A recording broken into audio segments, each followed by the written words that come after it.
దాదాపు 60 సంవత్సరాల నుంచి PAC chairman, public accounts committee chairman, ప్రజాపద్దుల కమిటీ చైర్మన్ అపోజిషన్ పార్టీలో ఉన్న వాళ్ళకి ఇవ్వడం అదొక నైతికతరా, అదొక పద్ధతిరా బాబు. ప్రజాస్వామ్యాన్ని కాపాడడం కోసం అది అత్యంత కీలకంరా బాబు అని దీని మీద నెత్తి నోరు కొట్టుకొని చరిత్రలో అన్ని వివరాలు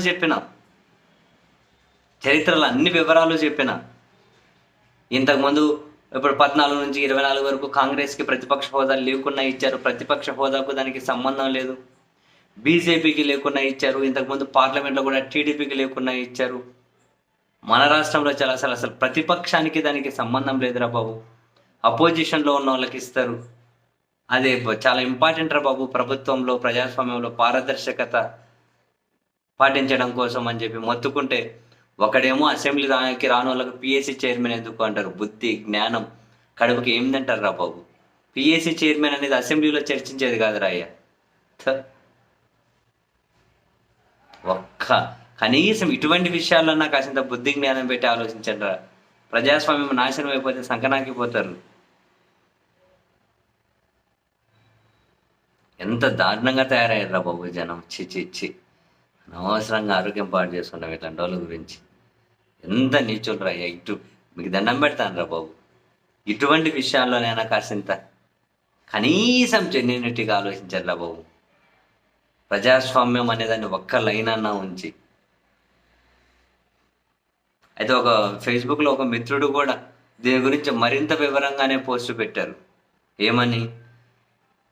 ప్రజాపద్దుల కమిటీ చైర్మన్గా ప్రతిపక్ష వైసీపీకి చెందిన ఎమ్మెల్యేను కాకుండా అధికార జనసేన ఎమ్మెల్యే పులవర్తి ఆంజనేయులు నియమించిన అసెంబ్లీ స్పీకర్ ఇది కరెక్ట్ నిర్ణయమో కాదో ఆలోచిద్దాం రండి. ప్రభుత్వ ఆదాయ వ్యయాలను, లెక్కాపద్దులను, కాగ్ నివేదికలను పరిశీలించి ఆర్థిక అవకతవకలను అసెంబ్లీ, పార్లమెంటు ముందర పెట్టడం కోసం ఏర్పాటు చేసే కమిటీనే పిఏసీ. దేశానికి స్వతంత్రం రాకముందు నుంచే పబ్లిక్ అకౌంట్స్ కమిటీలు ఉన్నాయి. పిఏసీ చైర్మన్కు క్యాబినెట్ హోదా ఉంటుంది. దేశానికి స్వతంత్రం వచ్చాక కేంద్ర ఆర్థిక శాఖ మంత్రి పిఏసీ చైర్మన్గా వ్యవహరించడం మొదలైంది. 1949 వరకు ఇదే పద్ధతి కొనసాగింది.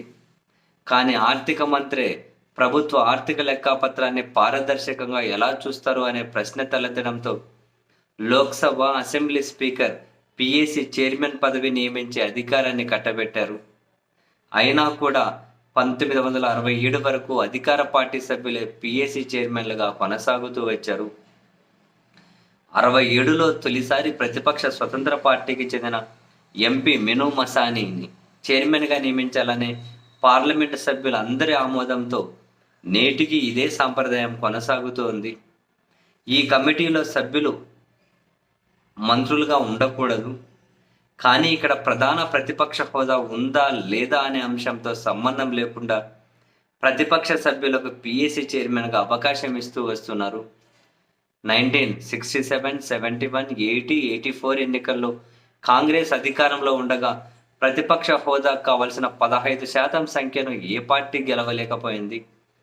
2014, 19 ఎన్నికలలో బీజేపీ ప్రభుత్వంలో కాంగ్రెస్ పార్టీ కూడా ప్రతిపక్ష హోదా కావలసిన సంఖ్యను అందుకోలేకపోయింది. అయినా కూడా లోక్సభలో పిఏసీ చైర్మన్గా ప్రతిపక్ష నాయకులకు అవకాశం కల్పించారు. 1985 ఇందిరా మరణానంతర ఎన్నికల ఫలితాల్లో బీజేపీ 2 సీట్లకే పరిమితం అవ్వడం, తెలుగుదేశం పార్టీ 30 సీట్లతో లోక్సభలో రెండో అతిపెద్ద పార్టీగా అవతరించింది.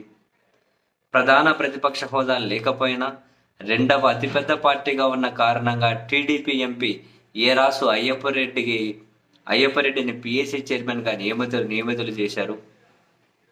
ఆంధ్రప్రదేశ్ నుండి కాంగ్రెస్ పార్టీకి చెందిన ఎన్జీ రంగా, పివి నరసింహారావు, నేదురుమల్లి జనార్దన్ రెడ్డి గారు పిఏసీ చైర్మన్లుగా పనిచేశారు. మన ఆంధ్రప్రదేశ్ విషయానికి వస్తే ప్రతిపక్ష హోదా కోల్పోయిన ఏకైక ఎన్నిక 94లో జరిగింది. ఎన్టీఆర్ హవాకి కాంగ్రెస్ పార్టీ 26 సీట్లకే పరిమితమైంది. అప్పటి కాంగ్రెస్ ఎమ్మెల్యే కన్నా లక్ష్మీనారాయణ గారు పిఏసీ చైర్మన్గా నియమితులయ్యారు. పార్లమెంట్, అసెంబ్లీలలో ప్రతిపక్ష హోదా లేకపోయినా అతిపెద్ద ప్రతిపక్ష పార్టీకి పిఏసీ చైర్మన్గా ఇస్తున్న సాంప్రదాయాన్ని కాలరాసి కూటమి ప్రభుత్వంలో భాగస్వామిగా ఉన్న జనసేన పార్టీకి చెందిన ఎమ్మెల్యేకి ఇవ్వడం ఏ విధమైన నైతికత అవుతుంది? ఇక నుండి పిఏసీ చైర్మన్గా ప్రభుత్వంలో జరుగుతున్న ఆర్థిక అవకతవకలు, లోపాభూయిష్ట లెక్కలను కూడా ప్రభుత్వ భాగస్వామ్య పార్టీ ఎమ్మెల్యేనే పరిశీలిస్తే పారదర్శకత, జవాబుదారీతనం ఎలా ఆశించగలం? ప్రజాస్వామ్యం అనేది నాశనం అవ్వడానికి దగ్గరకు వచ్చింది. ఇప్పుడు అందరికీ బోరు కొడుతుందేమో, దూల తీరినప్పుడు తెలుస్తుంది ప్రజాస్వామ్యం విలువ, ఆవశ్యకత. ఇవన్నీ అధికారంలో ఉన్న వాళ్ళు ఇంత దారుణంగా ప్రవర్తించకూడదు ఎప్పుడైనా. 60 సంవత్సరాల చరిత్రను కానీ తిరగరాయాల్సిన అవసరం ఏముంది? జవాబుదారీతనం ఉండొద్దా ప్రభుత్వాలు? వీళ్ళకు మద్దతు ఇచ్చే వాళ్ళు ఉన్నారు చూడండి, అసలు ఇటువంటి నిర్ణయాలకు అటువంటి వాళ్ళే అత్యంత ప్రమాదకారులు నిజంగా.